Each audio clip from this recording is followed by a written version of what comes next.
Muito bem, este é a Conexão Futura ao vivo aqui pelo seu canal Futura e também pela internet no nosso site futura.org.br. E com 12% de toda a água doce do planeta concentrada em nosso território, não é novidade que o Brasil tem uma das mais amplas redes fluviais do mundo. Mas a má gestão, a falta de tratamento, o desperdício e a atual distribuição dos nossos recursos hídricos colocam o Brasil num momento crítico.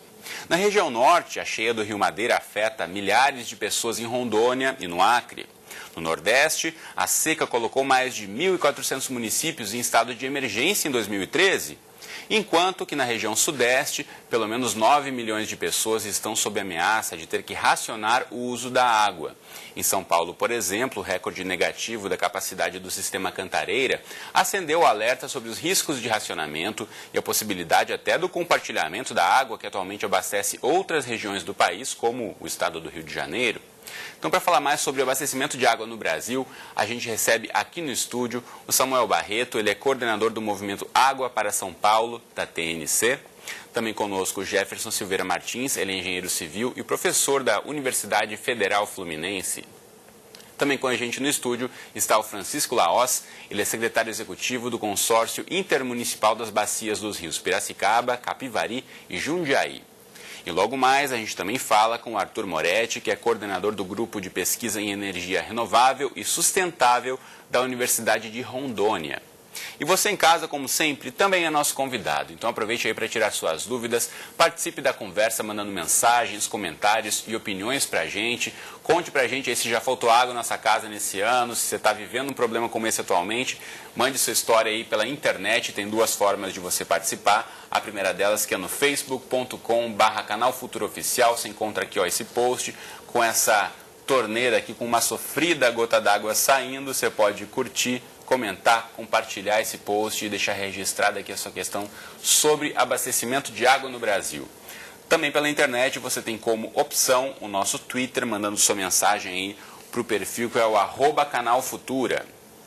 Ou ainda como opção você tem o bom e velho telefone, você pode pegar o telefone e ligar para a gente no 0 operadora 21 3523 4098. Enquanto você faz isso, eu dou boa tarde aqui aos nossos entrevistados. Bem-vindos à Conexão, tudo bem com vocês? Tudo bem. Tudo ótimo. Boa tarde, obrigado pelo convite. Obrigado a vocês pela presença, então.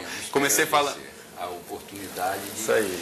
brigar um pouco, não é? Pelo aquilo que a gente acredita, que é colocar a água, entendeu, no seu devido lugar, com seu uso responsável. Exatamente. Eu comecei falando no programa aqui sobre essa abundância de água, né? Os outros países, de certa forma, olham aqui a nossa imensidão de rios, né? A gente tem muitos rios aí com água doce, uma das maiores concentrações de água doce do mundo, e mesmo assim estamos passando por um momento crítico agora. E aí a gente pode pensar o quê? Já falei aqui sobre algumas questões de o reuso, tratamento não tão adequado, mas qual é o principal problema do abastecimento de água no Brasil hoje, Jefferson? Eu acredito que seja o uso perdulário e ainda ligado a algumas crenças de que a água é um bem natural inesgotável, sim, inesgotável, mas do ponto de vista da potabilidade, com 7 bilhões de habitantes no mundo, claro que nós iríamos viver uma crise. E no Brasil, a gente viver essa crise aqui onde nós estamos, é sinceramente mau gerenciamento dos recursos hídricos em todas as cadeias, desde nós com as nossas torneiras até os maiores mandatários desse país. Com certeza, a gente vem brigando por isso há muito tempo, tanto na academia, quanto na sociedade civil organizada, e mesmo até os indivíduos, né, os ING, como nós chamamos, né, porque então a gente tem visto, na realidade é o uso perdulário mesmo. Eu não tenho outra palavra para classificar isso não, porque a educação falha em algum ponto e às vezes a gente lembra da água no dia da água, da árvore no dia da árvore, na semana do meio ambiente junta árvore com animais e com água, tal, etc. E não passa desses eventos que para mim são soluços. E como se ao restante do ano nós não precisássemos da água, dos animais e da natureza como um todo. Né? Bom, o Samuel está aqui no estúdio com a gente, representando o movimento, então, Água para São Paulo, e São Paulo que está vivendo nesse momento momento crítico, a gente pode dizer assim, né, Samuel? De que forma, então, o Jefferson já apontou algumas questões, mas o desperdício, como ele disse, é uma das principais questões que a gente poderia rever? Acho que é um conjunto de questões. Na verdade, a gente tem uma situação complexa hoje. A gente está falando de um dos maiores centros urbanos do mundo, talvez a sexta maior região metropolitana do mundo, mas também responsável por 20% do PIB brasileiro. Acho que uma questão fundamental nesse debate é que a gente precisa ter uma gestão sobre a demanda. O que significa isso? É você parar de achar que a questão de água, seja pelo excesso, seja pela falta, você resolve só com intervenções de engenharia. Elas são importantes, mas não são suficientes. A água ela não nasce no tubo, ela está localizada dentro de uma bacia hidrográfica. E isso, de forma geral, não só em São Paulo, mas no Brasil inteiro, as cidades vêm tendo um crescimento desordenado, vêm ocupando áreas que deveriam ser protegidas, poluindo essas águas e também tendo um desmatamento severo. O impacto disso na qualidade, na quantidade de água é brutal. Então hoje, São Paulo, por exemplo, já consome mais água do que tem disponibilidade. Hoje em torno de 4%. Daqui a 10 anos vão ser 15%. Então não adianta ficar discutindo só, olha, é importante interligar, tem até esse debate agora que está acontecendo com a Bacia do Paraíba do Sul. Que atualmente abastece o Rio de Janeiro, exato, até uma, porque aqui uma também polêmica entre os governadores do Rio e de São Paulo em relação a isso. E aí eu acho que tem que tomar um cuidado, especialmente esse ano, porque é um ano eleitoral. Então, eu acho que voltando na questão, o primeiro ponto é olhar para a bacia hidrográfica, e atacar a gestão da demanda. De que maneira? Reduzindo pressão sobre a oferta. Reuso é uma possibilidade, proteger áreas de mananciais, restaurar as áreas críticas de produção de água, como por exemplo, a restauração florestal. A floresta cumpre um papel fundamental no controle hídrico, na quantidade e na qualidade de água. Só o sistema Cantareira já perdeu mais de 70% da sua cobertura florestal. E é o sistema Cantareira em São Paulo, para quem não está acompanhando o noticiário, que está indo nesse recorde negativo, né? 14% do seu potencial de água e é o principal sistema que abastece a cidade de São Paulo. Então, e aí é preciso ter essa solução estratégica e sistêmica, de curto, de médio e de longo prazo. E tanto o poder público, acho que colocar isso de uma forma mais estratégica na sua agenda, quanto as empresas e a sociedade também participando ativamente dessa iniciativa. Agora, a gente tem uma legislação já bem completa em relação ao uso da água no Brasil. Vou colocar na tela para você de casa. A gente sempre gosta aqui de munir o nosso espectador de informações, que é a Política Nacional de Recursos Hídricos. Está na íntegra na internet, é muito fácil de você achar aí, se você tiver interesse em buscar mais informações sobre essa legislação. E aqui nos primeiros artigos já fala, né? A água é um bem de domínio público, a água é um recurso natural limitado, dotado de valor econômico. Isso a gente vê cada vez mais, aí o uso da água tanto na agricultura, na indústria e tudo mais. Em situações de escassez, o uso prioritário dos recursos hídricos é o consumo humano e a dessedentação de animais, porém a gente sabe que nem sempre isso é colocado em prática nessa ordem mesmo, mas eu quero ouvir o Francisco que está aqui com a gente, ele que representa o Comitê de Bacia Hidrográfica dos rios Piracicaba, Capivari e Jundiaí. Francisco, de que forma os comitês têm trabalhado para a gente ter uma articulação melhor, melhor uso local da água, né? A gente sabe dessa dificuldade de ver o Brasil como um todo, das políticas que possam abranger aí o país de território continental, mas os comitês têm um papel fundamental nesse momento. Então, nós começamos com o Consórcio Intermunicipal das Bacias dos Rios Piracicaba, Capivari e Jundiaí, que eu sou secretário executivo, em 89. Nós tínhamos só o Código das Águas. Aí conseguimos uma política estadual para São Paulo, em 91, o primeiro comitê, que foi o PCJ, em 93, depois uma política nacional, em 97. Então, o nosso sistema de gerenciamento ele é muito jovem. Nós, do consórcio, procuramos, desde o início, participar da Rede Internacional de Organismos de Bacias, da Rede Latino, da Rede Brasil, do Conselho Mundial da Água, do Fórum dos Comitês, do Conselho Nacional dos Recursos Hídricos, e percebemos coisas. Por exemplo, o Fórum Mundial da Água enalteceu o gerenciamento dos recursos hídricos, que foi em 2012. Depois nós tivemos, na sequência, em 2012, aqui no Rio de Janeiro, a Rio Mais 20, que enalteceu o gerenciamento dos recursos hídricos. Enalteceu com ênfase. Vários painéis, várias discussões. E o que nós vemos na prática? Nós vemos uma política nacional, como você mencionou, que é descentralizada e participativa. Temos um Plano Nacional de Recursos Hídricos, que já prevê as diferenças nesse país continental, já tem um enfoque diferenciado para cada região. Mas, na prática, o que nós vemos é um sistema que, em algumas regiões, como Sul e Sudeste, funciona. São Paulo, por exemplo, os comitês funcionam muito bem, porque tem aporte do próprio governo do Estado, do DAE, da CETESB, etc. O INCOB reúne 200 comitês de bacias, que a gente sabe que, na realidade, funcionando com efetividade, não são muitos, pelas dificuldades da sustentabilidade dos comitês. Então, eu acho que o que aconteceu esse ano, que foi uma estiagem em pleno verão aqui para a região Sudeste, porque lá no Nordeste, eles já estão acostumados a dividir 20 litros de água com uma família há muito tempo. Só que agora nós aqui no Sudeste estamos caminhando para quase chegar nisso.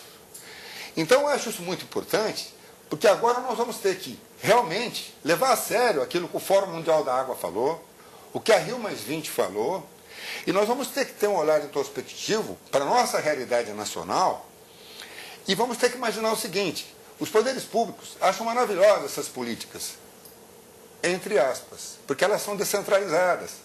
O Conselho Nacional dos Recursos Hídricos, 50% mais um dos votos são do governo. E isso está fazendo, por exemplo, com que a sociedade hoje participe menos desses colegiados. Então, uma crise como essa, ela deve passar uma mensagem. Qual a mensagem? Esse sistema maravilhoso que nós começamos a implantar em 98, com o Conselho Nacional dos Recursos Hídricos iniciando a funcionar, nós precisamos traduzir em práticas. Que tipo de práticas? Recursos para a comunidade, banco de projetos, porque hoje, se você falar que você tem 2 bilhões aqui, provavelmente não teremos projetos para 2 bilhões. Então, banco de projetos, que nós temos investido muito isso no consórcio PCJ, banco de projetos. Uma fonte apresentou, eu estou com o projeto lá. Conversarmos mais entre as diversas ONGs, universidades, redes, não só do Brasil, internacionais também. O que é um problema aqui é uma solução lá, essa troca. Troca de experiência, né? Porque as soluções, na verdade, já são colocadas em práticas em outras localidades, só que essas experiências acabam não sendo trocadas e comunicadas. Né? Eu sou considerado um gerenciador de conflitos. Vivo gerenciando conflitos aqui no Brasil e em outros países também. E quando eu vejo essa questão do Rio e São Paulo, sabe o que eu digo? Foram palavras mal colocadas na televisão. Se as palavras tivessem sido colocadas de uma outra maneira, em gerenciamento dos recursos hídricos, é possível sim que esses 5 metros cúbicos por segundo venham para São Paulo, numa mesa de negociação, que não precisa trocar água por água. São Paulo pode trocar com o Rio outras carências e necessidades que o Rio possui, que às vezes podem ser até superiores à água. Ele tem água, mas ele não tem outras tecnologias, entre outras coisas que São Paulo pode passar. E isso pode ser resolvido de uma maneira assim. Somos um país criativo, com um povo maravilhoso, o povo brasileiro é maravilhoso, é trabalhador. E se você até convidar a comunidade a participar de desafios, como, por exemplo, a solução que eu vejo hoje para essas regiões de crise é economizar 50% do consumo. Ou por amor ou com dor. Por amor, se for a comunidade fazendo isso. Com dor, o órgão público fechando a torneira. Muito bem, então com esse desafio é bom a gente refletir a respeito disso. Você de casa pode e deve participar aqui do nosso bate-papo, mandando sua mensagem para o Facebook, para o Twitter ou ligando para a gente no 0 Operadora 21 3523 4098. Exatamente aqui, surgiu na tela para você tomar nota e ligar para a gente, assim como já fez a Clícia Maria Pereira pelo Facebook. Obrigado, Clícia. E ela aponta aí a realidade do Brasil ser muito diversa, como já apontamos aqui, ela dizendo aí, enquanto falta água em algumas regiões, lá na região norte, a enchente nesse período do ano invade setores de captação e acaba afetando também a distribuição. E é exatamente sobre a região norte do país que algumas semanas a cheia do Rio Madeira tem afetado principalmente os moradores do Acre, de Rondônia, alagando cidades, desalojando famílias, interrompendo o trânsito nas rodovias. Então, para falar sobre a situação lá na região norte, a gente chama agora para a nossa conversa o Arthur Moretti. Ele é coordenador do Grupo de Pesquisa em Energia Renovável e Sustentável da Universidade de Rondônia. Tudo bem com você, Arthur? Boa tarde. Boa tarde. Boa tarde a todos e todas, aos espectadores. É sempre um prazer poder contribuir com a discussão. Eu estou ouvindo atentamente ao que os colaboradores estão falando. A situação de São Paulo, no que se refere à disponibilização de água potável é grande. Aqui a gente está tendo problema de muita água, mas a gente está com problema já de abastecimento de água também.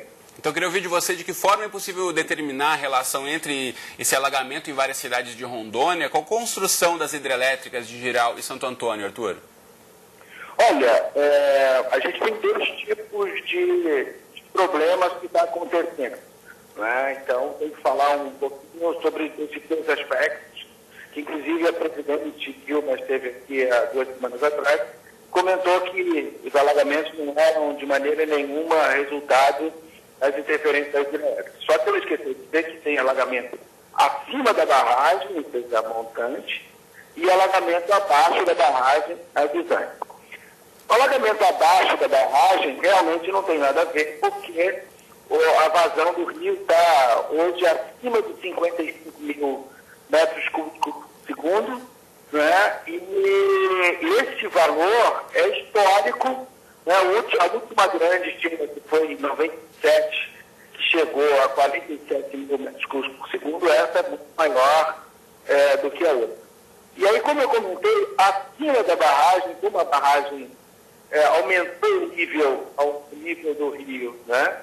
E dessa forma, com esse aumento da vazão histórica, com a quantidade de água extremamente grande, tem um evento chamado curva de remanso. E essa curva de remanso, calculada pelos hidrólogos aqui para a região, demonstra que esse aumento do nível a montante é em torno de 2 metros. Né? Isso é bastante complicado, porque a nossa região é região de planície. Por ser região de planície, os alagamentos são extremamente grandes. Por exemplo, uma localidade que tem aqui muito próxima, chamada Jaci, Paraná, que é a primeira cidade de Porto Velho do Acre, muito próximo da cidade, você passa perto do lago. Como o lago está jogando água para dentro da estrada, fechou. Né? Ou seja, a estrada deveria ter sido, pelo princípio da precaução, deveria ter sido aumentada, deveria ter sido pensado que um dia poderia chegar a essa cheia histórica. Muito bem, eu quero aproveitar aqui e ouvir a opinião do professor Jefferson, que está aqui do meu lado. Em relação a isso, é um outro problema pelo excesso de água, mas também colocando em jogo a questão da má administração, né? Sem dúvida que nós vamos sempre bater nisso aí, e se trouxermos essa apreciação que nós fizemos aqui, principalmente com o professor Francisco, olha, a bacia do Paraíba do Sul pega 50% do território fluminense. 36 municípios no estado de São Paulo e não sei quantos em Minas Gerais, que não deu tempo de contar, porque eu não achei todos, entendeu, os meus apontamentos para poder fazer uma informação desse tipo. E é evidentemente que essa questão da cabeceira, quem é que lembra daqui do São Luís do Paraitinga, que há 3 ou 4 anos atrás... Inundou a cidade histórica, destruiu prédios, e né? Eu tenho fotografias em livros de hidrologia, de medições do começo do século passado, com o pessoal andando de barco na parte velha de Resende. O que tinha na bacia ali em Resende em 1911? A gente tem desastres que aconteceram aqui em Pirapitinga, em 1939, também, com deflúvios absolutamente anormais, entre aspas, né? E nós temos aqui a região serrana também, em que quando nós vamos olhar, porque aí a gente tem que olhar com alguns detalhes, porque você falou muito bem, estou de acordo com o que você falou a respeito da floresta, mas mais de 50% da área impactada na região serrana nossa era de cobertura de floresta.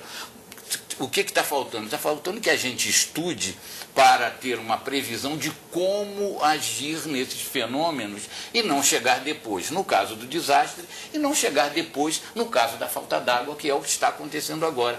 E lá na região amazônica, nós sabemos, entendeu, que todo ano nós temos uma cheia que bate num determinado ponto, mas nós somos controladores do tempo? Não somos. Eu vou lembrar de uma intervenção que nós fizemos em 1983 em Santa Catarina, em chuvas ocasionadas, se eu não me engano, pelo El Niño, quando 85% da área urbana de Santa Catarina ficou submersa. de diversos municípios numa contabilidade. Quer dizer, então, nós temos uma convivência com o desastre, que passou o desastre, a gente pega, respira e deixa para depois. E tem uma outra coisa também. Eu vou falar porque eu fui secretário de Meio Ambiente de um município, tá certo? Alguns prefeitos não gostam do secretário de Meio Ambiente, não gostam de nós, porque nós atrasamos com os nossos estudos, com os nossos conhecimentos, com os nossos aconselhamentos, o andar do seu projeto político de busca de votos. Eu acho que a gente tem que pensar nisso. Isso é visto em todos os anos, né? Sempre algum estudo ambiental acaba trazendo alguma obra de uma expansão de uma rodovia ou de construção de algum condomínio, de uma indústria. Então, de fato, é um impasse posto aí em relação às decisões políticas. A gente está quase aqui encaminhando para o fim do programa, porque já passa muito rápido, né? Conexão voou no dia de hoje, mas eu quero aproveitar e colocar mais um site para você de casa buscar informações, que é o agua.org.br. São informações aqui do consórcio PCJ, né? Da Bacia dos Rios Piracicaba, Capivari e Jundiaí, como já falou aqui o Francisco. E também é importante você saber sobre a região onde você mora, então não deixe de buscar informações sobre a bacia hidrográfica da região que abastece aí onde você mora, para também buscar informações e na hora de tomar sua decisão, na hora das eleições, como já falamos aqui no ano eleitoral, é importantíssimo saber o que o seu candidato pensa, né? Qual é a política para a água que abastece a região que você mora. Isso é fundamental na hora de depositar seu voto, para depois a gente não ter problemas mais para frente, né, Samuel? Não, sem dúvida, eu acho que é uma questão fundamental. Eu acho que essa crise, seja de um lado a seca, do outro lado o excesso de água, eu acho que tem uma parte também importante que está se confirmando esses extremos climáticos. Então, os cientistas do painel do IPCC, do painel intergovernamental de mudanças climáticas, têm colocado que daqui para frente devem acontecer cada vez mais esses extremos climáticos. O que significa isso? Significa seca extrema, água em excesso, como a gente viu lá, assistindo lá na região norte, principalmente em Rondônia, no estado do Acre, que daqui a 3 meses exatamente vai estar no oposto da situação. Então, como que a gente consegue responder isso? Eu acho que tem uma grande oportunidade, e uma grande oportunidade é você colocar respostas importantes, seja do ponto de vista do cidadão, que vai ter a escolha do seu candidato, seja do fortalecimento do sistema de gestão de recursos hídricos, seja de trazer uma outra abordagem, de achar que a questão da água, seja do excesso ou da falta, você resolve só com obras, né? Olhar para a bacia hidrográfica, ter planos de curto, de médio, de longo prazo e com um diálogo e um envolvimento, uma participação direta da sociedade. Eu acho que só nessa questão da floresta, o senhor tem razão, professor, mas lá na região serrana, a situação poderia ser menos pior se aquelas áreas que deveriam estar sendo protegidas não tivessem sido ocupadas, né? Então, esse processo, esse padrão desordenado do país que a gente tem que rever. E tem uma grande oportunidade. A gente está no século XXI, o Brasil tem uma grande biodiversidade, ainda tem reserva de água, tem pessoas especialistas, tem capacidade institucional. E então, tem tecnologia já conhecida, já tem estudos apontando algumas soluções. Então tem sabedoria popular, a gente tem que criar a condição para reverter esse cenário. Bom, a gente tem 1 minutinho para encerrar, mas eu quero voltar aqui para o Francisco fazer esse chamamento então para a população. Enquanto as políticas públicas não são colocadas em prática, o cidadão também tem que assumir um pouco a responsabilidade. Nas regiões de estiagem, hoje economizar até 50% do consumo, que seria uma solução com amor, porque senão ela ocorrerá com dor, as concessionárias irão fechar a torneira. E como disse o Samuel, o professor Jefferson, estamos em eventos climáticos extremos. Então, o que nós temos que fazer agora é um pacto nacional e não deixar passar essa onda. Nós temos que pensar, lá em Rondônia, como que nós vamos ou armazenar essa água, produzir mais energia elétrica, mesmo sem construir barramentos, que existem medidas não estruturais que também dão resultados, e pensar um Brasil melhor, porque ele tem saída. E, acima de tudo, o slogan do gerenciamento dos recursos hídricos. Não vamos discutir, vamos gerenciar e vamos negociar. Uma boa negociação é bem melhor que uma briga. Muito bem. Melhor do que criar conflitos sobre a água, vamos achar soluções em conjunto, né? Exatamente. Infelizmente o nosso tempo voa aqui hoje, mas obrigado, professores Jefferson, Francisco, obrigado, Samuel. Obrigado também, o Arthur Moretti falou com a gente diretamente lá de Rondônia. E muito obrigado a você de casa, que como sempre acompanhou aqui Conexão Futura. Então a gente volta amanhã, todos os dias. Eu estou aqui às 2h30 da tarde, ou então nas nossas reprises, à 00:30 e às 7 horas da manhã. Eu espero você no próximo Conexão Futura. Um abraço e até a próxima.